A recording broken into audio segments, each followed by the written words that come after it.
أعوذ بالله من الشيطان الرجيم بسم الله الرحمن الرحيم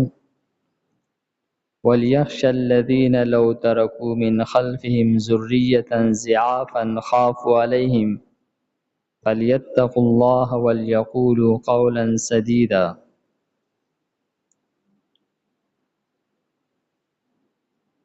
دی آیت مبارکه کې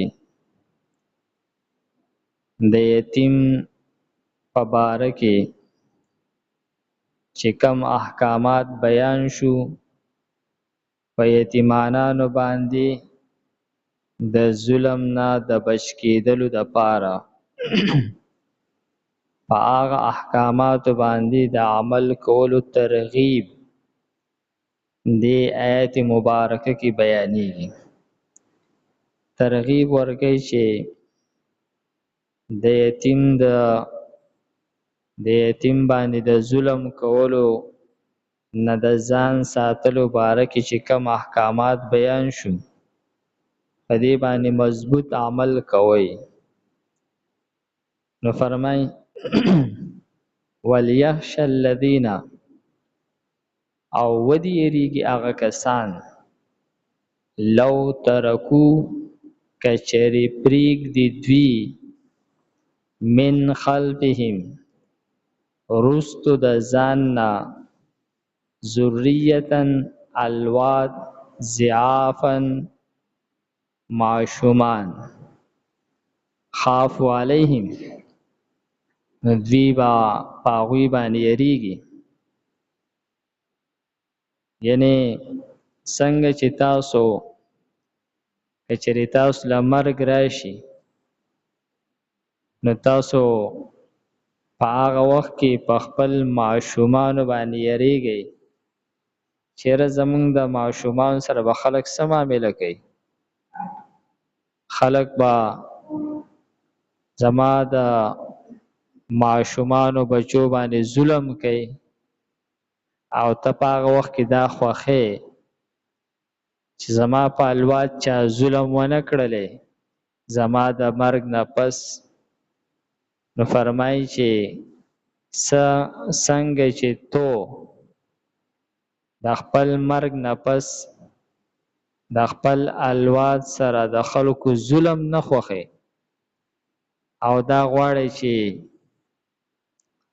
زما هغه پوره میله او څومره چې ما خپل الواد ته هغه حفاظت ورکړی دی او څومره مینه هغو له ورکومه زما د مرګ نه پس یو کس داسې زما الواد ته دغه مینه ورکړی دغه حفاظت ورکړلی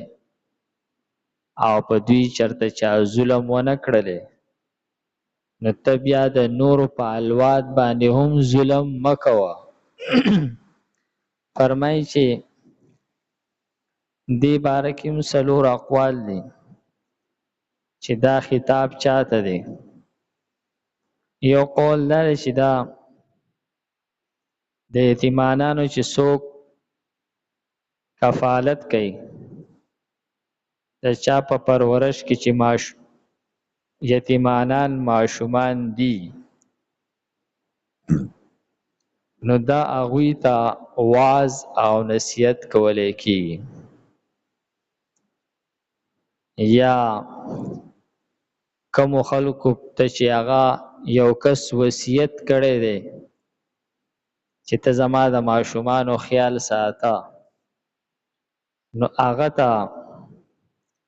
واعظ نصیحت دی چې تو د دغه یتیمانانو سره ښه معامله کوه.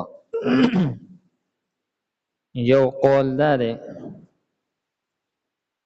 چې په دې کې ټولو خلکو ته خطاب دی چې هر سړی دی د یتیم سره بهترینه معامله او سلوک کوي او چې کله کم سړی چې د یتیم سره ظلم زیاتی کوي نو د ظلم بدله په دنیا کې وځي نو داسې بدله تا ته میلاوي دی شي چې ته بیا مړی او ستا یتیمانان بچی چې دا د بل چا د ظلم نشانه جوړ شي. نو لہذا تاسو ځان د دې ظلم نه وساتئ. او دریم قول لري چې دی کې خطاب دی هغه خلکو ته چې کله یو سړی مري او خلک هغه ته دا وصیت کوي، خلک هغه ته دا تلقین کوي چې خپل ټول مال د الله په نوم باندې ولګوه، ستا بچی چې دی هغو له به خدای رزق ورکوي، پوره مال چې دی دا د الله پر لار کې خرج کا. نو فرمایي چې دغه کس دی ویریږي، دا आवाज نصیحت کوونکی دی ویریږي چې تا د بل د بچو د یتیمانانو خیال نه ساتي او هغه ته وی چې پوره مال خرج کا. نو ته په خپل الواد باندې چې څنګه خفه کېږي داسې پکار چې ته دغه سړي په الواد باندې هم خفه شي.